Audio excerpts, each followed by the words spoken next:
Hello there everyone, and welcome back to Kerbal Space Program. We are back in Season 3, and we are not going to orbit today. At least not right away. Because, as you can see from my budget up here, making money from weather contracts is a pain.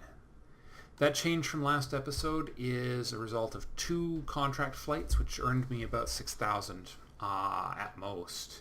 So the return on investment, pretty bad. But we have a way of getting a reasonable quantity of cash fairly easily right here. And that's setting a manned altitude record of 30,000 meters with a Kerbal. Better late than never. Yeah, this is a design I was playing around with and decided against before I started recording. I did a little sort of prep. And actually, it's not going to take too much more to get this run ready, because I've been thinking about it, and trilateral symmetry is just bad for control for some reason. 2 or 4 seems to be where it's at these days. Where did I put that battery, I wonder? I better attach it to the outside this time.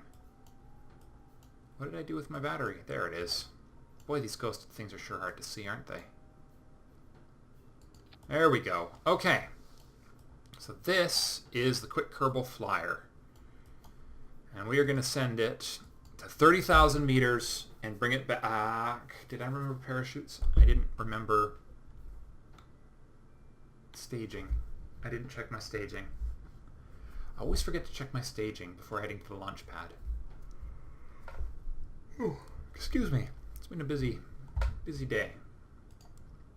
Alright, yeah, and I did indeed forget to move my parachutes. Okay. Resources up, throttle up, launching in 3, 2, 1, liftoff. 5 engines on the move. And boy, does this thing have some serious flight guts. Just a little fat. There we go. Right, stable. Slow acceleration, but not non-zero acceleration. Now let's keep this thing perfectly vertical, because as soon as it started losing it, as soon as these ships start, sorry, I'm using the wrong phrasing. These ships, whenever they start losing their center, it gets worse and worse without SAS to help me correct it. So I'm going to keep this thing nice and vertical. Maybe a little tiny bit to the left, but no more than that. And we are going to see how we do. This has got a tiny payload and a huge amount of fuel, so we should be okay. Other than the whole business of having to make it back to ground, but I've got my engines to help decelerate me if we're going too fast on return. Alright, getting up to 100 pretty fast here. Actually gonna have to, nope, too much slowdown. Gotta watch the slowdowns. Oop, and we're losing it again. Back to the vertical. Come on, buddy. Keep her steady. Is that so? Well, alright then. 5,000 meters. Man, we've already used half of our tanks. Rocket equation, darn you. It's making it so hard to judge exactly how much fuel one needs to accomplish a certain job. Just keep it pointed in the direction that we need to go, which is up. Kerbal, it takes 2 engines to get to 30,000, no, 3 engines, sorry, to get to 30,000. With an unmanned probe. This is 5 engines and no science equipment, just batteries and, well, the life support in the Kerbal weighs a fair amount. Wouldn't it be funny? I mean, I'm sure I've gotten ships that high with less technology than this. Why are we losing it? We're losing it. We're losing it. Just keep the acceleration going. Man, oh man. Doesn't seem to matter what we do, we start losing the losing it right at this second atmosphere layer. And there's no... This is as perfectly balanced as I can make. Okay, just a little further. Come on, bud. 25, 6, 7, 28, 29, 30, 31. And we'll just do one more pulse if it gets too close to missing. Because the contract requires 30,000 meters. That's it. It's going to be tight. 30.8. I don't want to have to accelerate anymore. We're going to make it. We're going to make it. Okay. And we have to bring him home.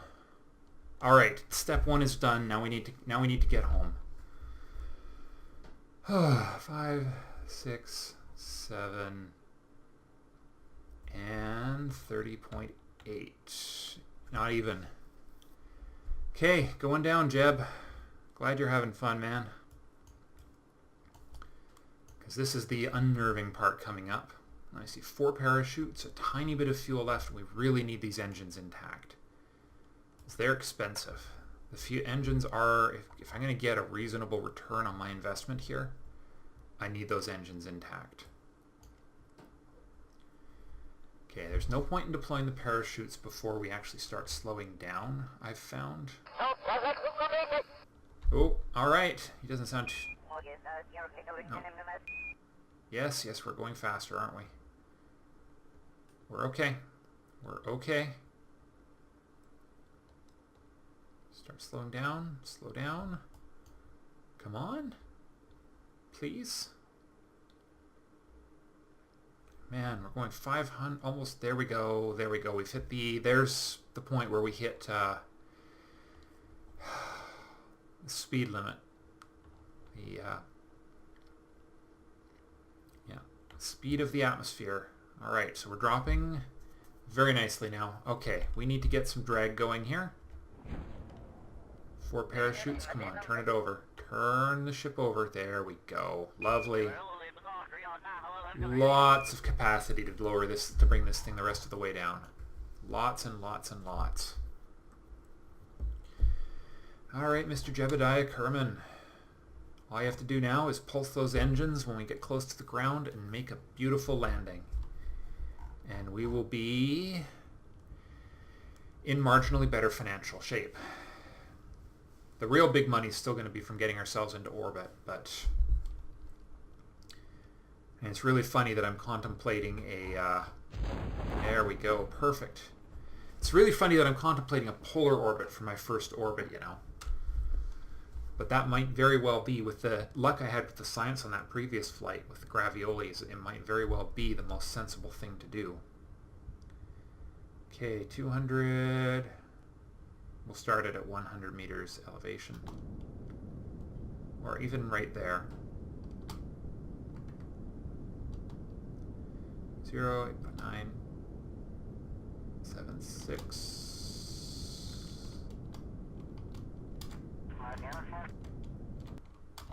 Oh, nuts. Shoot. Well, I lost 2 engines. Alright. Still not as bad as it could have been. That was a little pricier than I would have liked. Losing those engines. That was actually that's going to hurt a little. Oh well, that's those landings get me every time. But that still made a big difference. We recovered 9,400 from parts, and so our funds were 19,733, and now we're at 44,000. Total rep 102. Jeb is available and alive. And we have just gotten 24,984 from completing Sediment altitude record. Done and done. Weather survey, illuminator, and nothing else is going to come up until we orbit. So this is our next target. And maybe we should just do a... let me think. if I get into a standard orbit, which is the easiest orbit to hit, what biomes do I hit? I hit grassland. I hit hills. Let me think. Grassland. Look at that. Isn't that gorgeous? So we hit grassland, hills, mountains, desert, ocean, shoreline. And maybe tundra if that weird little block of tundra by the Kerbal Space Center is still there. If we go polar, we are guaranteed to get both of the polar caps. The polar cap and the tundra. And desert and everything else will be entirely dependent on how many orbits my batteries will allow me to make. But I probably won't get the Badlands with the first orbital ship. So that basically leaves... The standard orbit is the easiest one to get into because we're working with the planet's rotation to do it. Orbiting over the pole is more expensive because it's basically no help. We just go up and over. I'm going to have to think on this because I'm actually getting a little sleepy. It's been kind of a busy few days. Ooh. So I'm going to cut here and I'll be back in a couple of seconds with a plan. Okay, so it really comes down to one very simple question. What does an orbit-capable ship look like in this version of Better Than Starting Manned? And I think what we are going to do is we're going to fluff in just a little bit of extra tech here. Namely, that stage right there is going to exist purely with a decoupler for the purpose of trying to get that test burn in orbit. Is it even worth it? It's not worth it. Let's keep our eye on the ball. Eye on the ball. So we're still going to do that, but we are going to do that with 2, 3 of those right there. This is going to be my orbital stage. We're going to get 3 RCS tanks right there. Thrusters on top. Thrusters on the bottom. So that should be a nice, stable little thing right there. Now,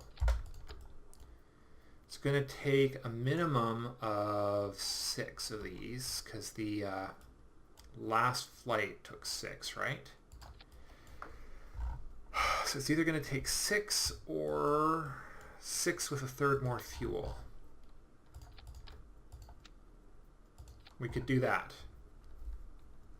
That's starting even to push our mass limit, though.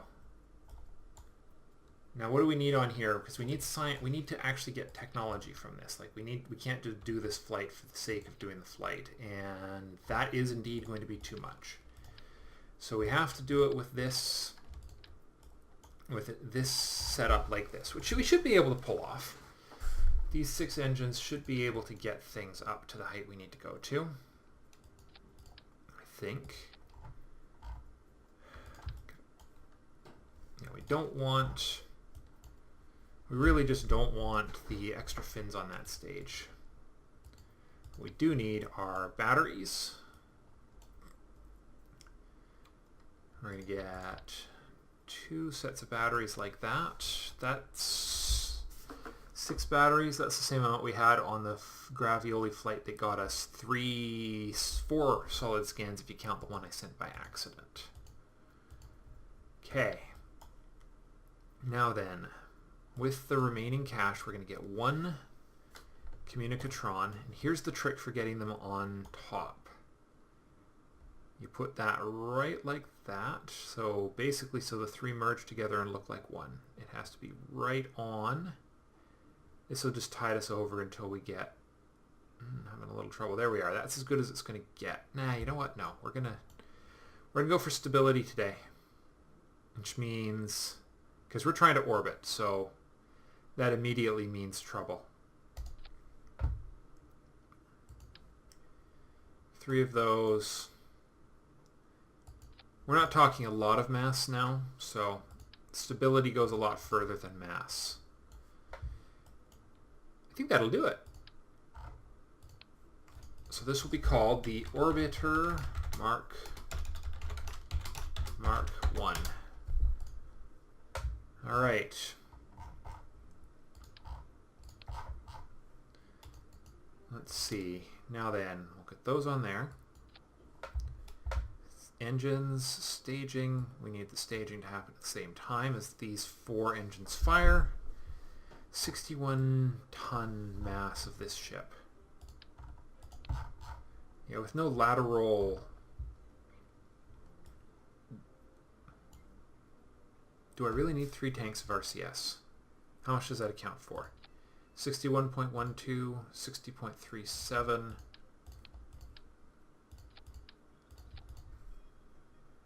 That could help. That could help just a little. You know, the difference between one tiny little tank of 50 and 3 very large tanks could be the difference between actually being able to point ourselves in the right direction and not, especially because this upper stage doesn't have flight control surfaces on it. So we're actually going to become dependent on the RCS tanks to stabilize this flight in the upper atmosphere. Oh, man. I don't think there's anything else I can do other than putting a third more fuel in this central tank. Actually, that could work. Because we only need the outer engines to help us with our final push towards orbital height. And that is within our weight limit. That gives us twice as much fuel in the uppermost engine, which will then last. If I had radial decouplers, obviously I would be decoupling it that way. Okay. So, that's an expensive ship. Okay, so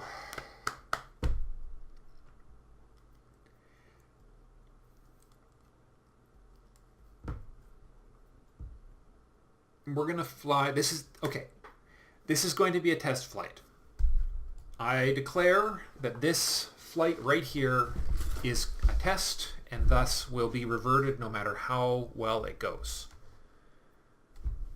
Because this is a simulation, because I'm going to quick save it before we launch, and this will not stand if anything goes right or wrong, orbit or not. This ship is not a real ship, as we discussed at the beginning of the series. Here we go. Simulation time. Ooh, heavy. But that's at 50% throttle, so we're accelerating at 50% throttle. That's the good news. The bad news is we are tipping really fast at 50% throttle too. And this thing is really tilty. Oh man, I cannot wait until I have flight controls. Come on, keep it steady. Man, I am wobbling. So yeah, no matter what happens here, this flight is a test flight. We are going to find out, and I may cut this no matter what happens, and I'll give you a report. But I just want you to know that I am doing this test and that I am not going to accept it unless things go right. No, I'm not going to accept it even if things go right. I'll have to do this a second time. So yeah, I'm going to cut here. This is a test flight, and I will bring you guys back to the launch pad and let you know if I need to make any design changes to this thing. Though I'm actually pretty happy with how it's looking so far. But we will see. We will see. Be right back. Test results. This thing can make it suborbital but not orbital. So we're definitely losing out because of mass. I think there's no way around admitting that. So we are going to go with a different design here. 6 of those. We're going to ditch all of that. No secondary engines, no nothing. Batteries, 1 ring. 1 RCS tank. And RCS thrusters, 3 of each at the top, at the bottom, and at the top. Okay. So I did have to use the RCS to control this thing in its suborbital trajectory, but I could probably, with the reduction in mass, afford to actually put flight controls on there, because that's hardly anything. That's not even a 0.1 of a ton. And that'll save us from having to use these RCS thrusters until we're actually in a suborbital flight. Okay. Test number 2 is beginning. Once again, I will bring you back and let you know if I'm confident that this ship can actually do what we think we can do. Okay guys, I think this is the version we're going to have to go with. The only other thing I can think of that we could do would be to add, pardon me, 1 more fuel tank to the top so that it has a longer burn time. But the question is, will that 1 more fuel tank give us enough thrust to get far enough to make a difference? Because that will add, let's see, if I throw that on there, that will add an additional, it weighs 2.25. So our ship would go from 5.22 to 52.2 to 54.4. No, and during the test, you might note I've replaced the double tank with a single tank. Let's just say it had some issues with the bucking Bronco as soon as it separated, and I think it was something to do with the joint between the 2 tanks. So that's what I'm hoping, because if it wasn't that, I am going to be concerned and confused. Alright. This is my last flight for the evening, regardless, so let's just do it. Let's do it and see what happens.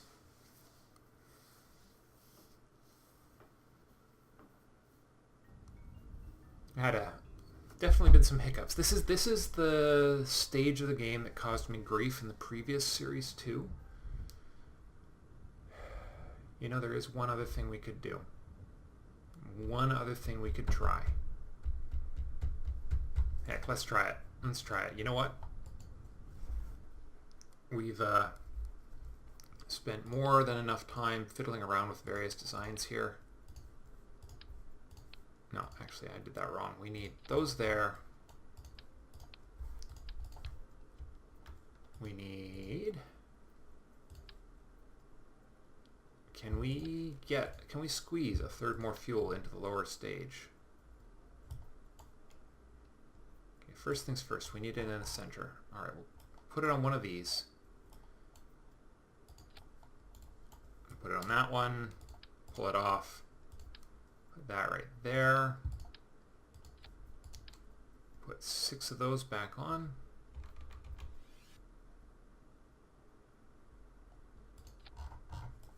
See if we can get the engines back on the way they were. Up, up, up. There we go. Now we can look at the bottom of the fuel thing. There we go. That and that. So that's a 3rd more fuel than we had before in the lower stage, but I don't know if that's actually going to help us get any higher or not because of the rocket equation. But let's do it. We're going to do it anyways.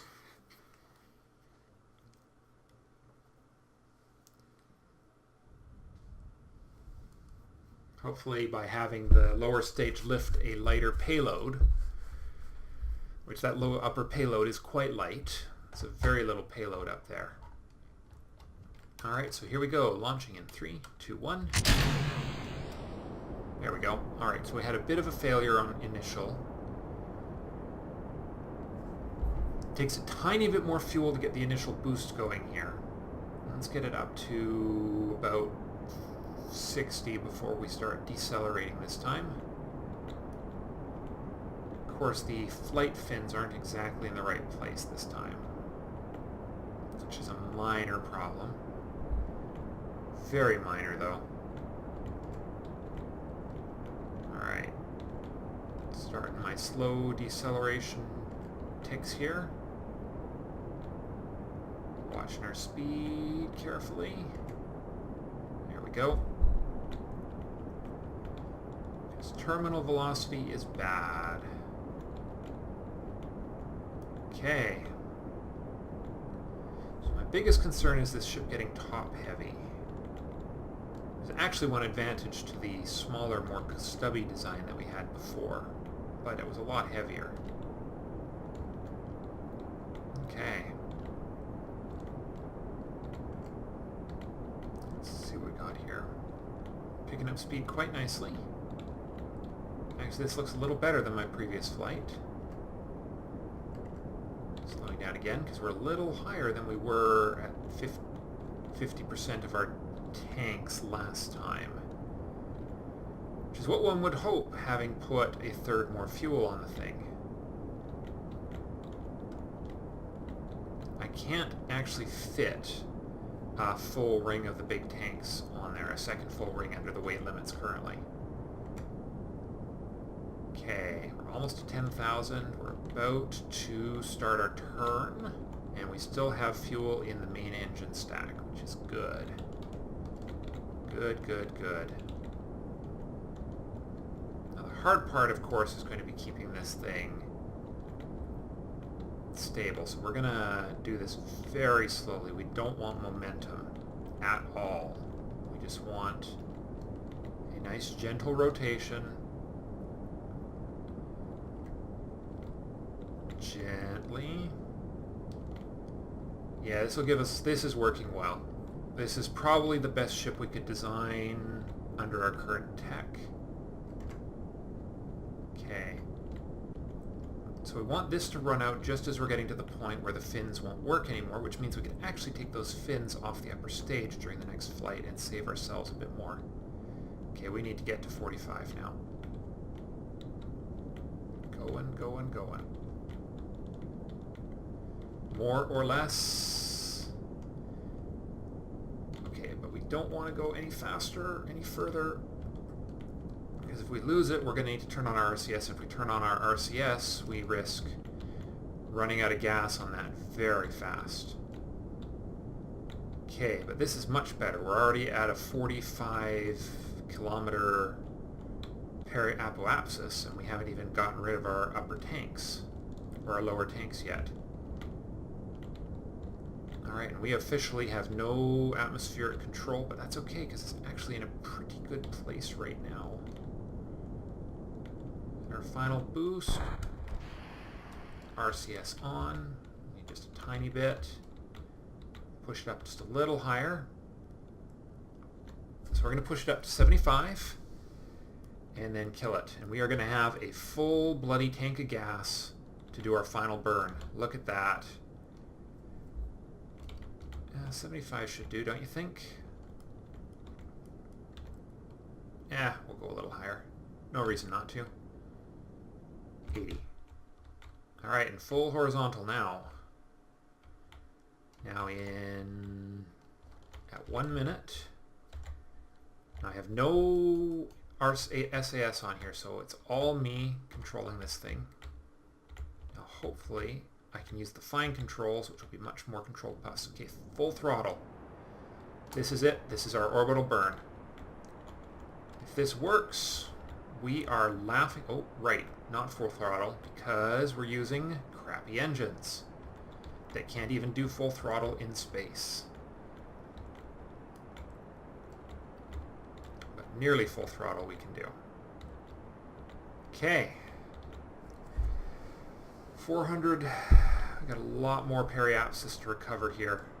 But our apoapsis is holding nice and steady at 48 seconds away. It's not rising too much. More than I would like, though. Let's kill it and not waste. We'll get another burst of energy when we get closer to our actual periapsis, or apoapsis. Because we've got a limited amount of fuel. This thing might be sitting in orbit forever in a day here, you know. I might have to come up here with a clamp ship someday in the future to remove it. Okay. So we're going to do this at 20 seconds to apoapsis. Because I do not want to push any energy into my apoapsis. I want it all to go to the periapsis right now because we have less than a third of a tank of gas left. Oh. Here we go. This is it. Okay, bring it up. Up.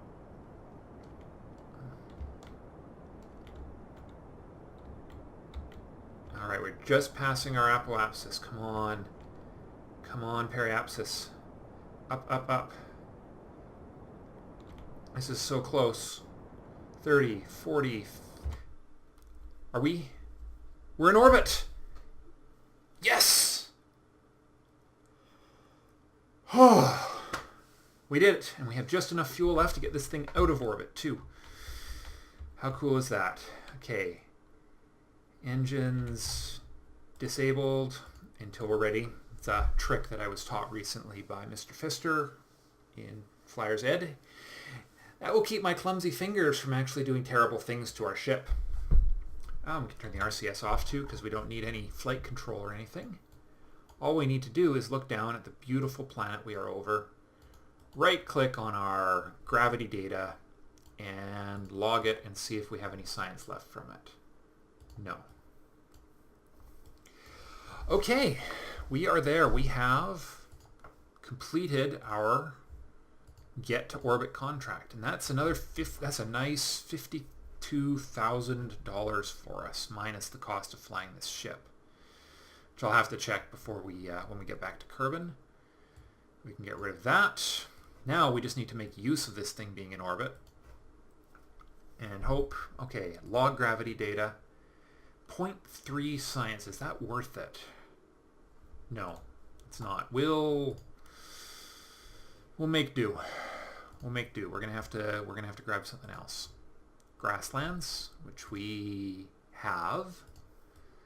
So I should be looking for, on this flight, deserts and possibly tundra, depending on how weird my world is.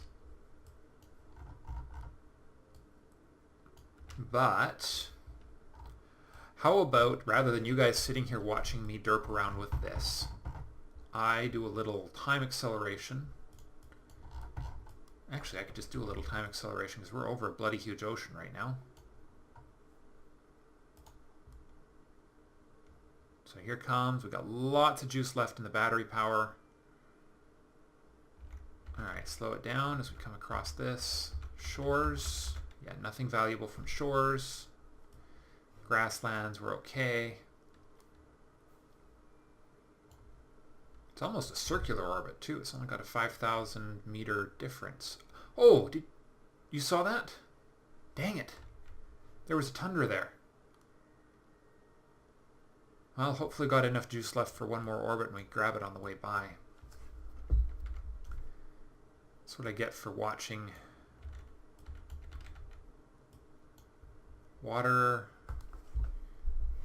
shores coming up. Hopefully we can get deserts. Deserts would be good.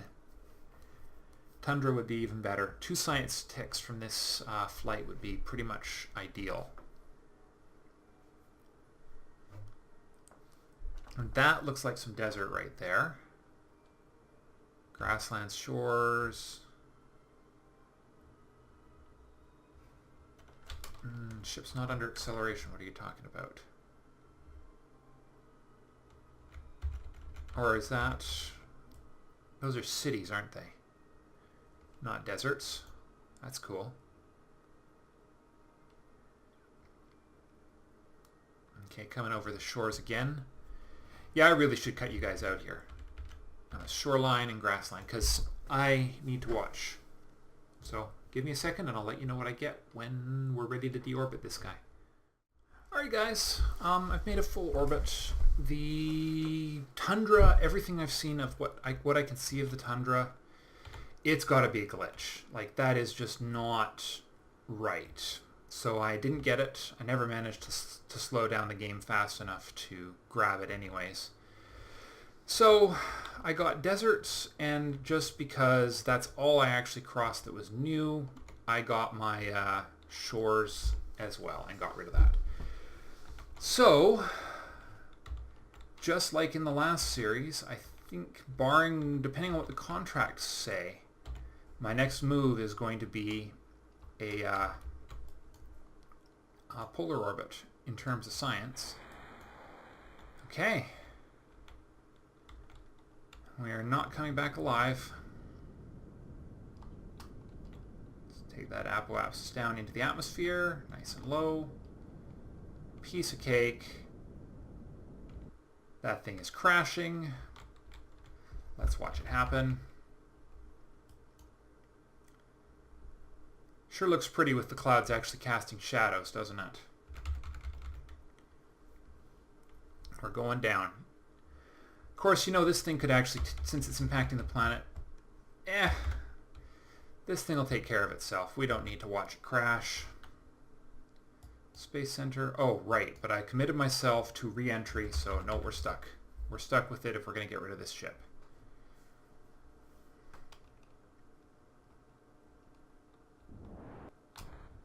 There we go. That should dropped our periapsis a little. Okay. Well, I guess we can end with a bang. I don't think we're going to have enough science for another technology. Just too bad, but we did get a nice bit of money. Here we go. The end is nigh. Means we're only a short distance away from being able to put a man in orbit too. Boom! Okay, out of acceleration, heading to the Space Center. Let's just check our science. And call her a day. So the downside is no recovery from that, but 71,000 is not bad. Science-wise, we are at 46, which is exactly halfway to a new science. And at 25 each, I could get one next level technology with a polar orbit. And I think if I get the heat shield, that means I can bring back an orbital goo sample, which should be worth a pretty penny. Possibly a high orbit one if I really do a nice wide suborbital trajectory. A nice high, that could work. I could get both of those and all I'll need to do that is the heat shield. Yeah, we'll have to think on that. Commercial payloads would be nice too, but I'm not sure if they're going to be worth it. So having finished the orbital trajectory, let's see what contracts we've got now. Aha! Small payload. We've got weather surveys. A 15,000 for a small payload around Kerbal. Yeah, and it's advising a docking port might be nice because then we could get rid of the darn things. R&D, dock 2 vessels in orbits. Well, we don't have docking capability yet. Explore the moon. That's a little bit further down the... Wow, that's a lot of different objectives right there. 100,000 total for orbit. Scientific data from space. Land. Scientific data from the surface. And test the illuminator in orbit. In suborbital. Interesting. I wonder if the suborbital trajectory would count if... Oh well. If we actually are wind up in orbit at that level, or if it has to be suborbital. Okay. So it wants it in a payload to be just in orbit. Sounds like it doesn't have any particular issues. But we're definitely going to do that. We're definitely going to need the next probe core. Actually, that's if we're going to do those, yeah, we're going to need the next probe core because we're going to need the ability to actually put stuff on top. And the probe core is in a different... Yeah, so there's the probe core. So we're going to need this probe core before we can do commercial payload missions. Well, not something I have to worry about today. Next episode, I think we're actually going to do a polar orbit. But we'll see in the next episode. Thank you all very much for watching. I will see you next time.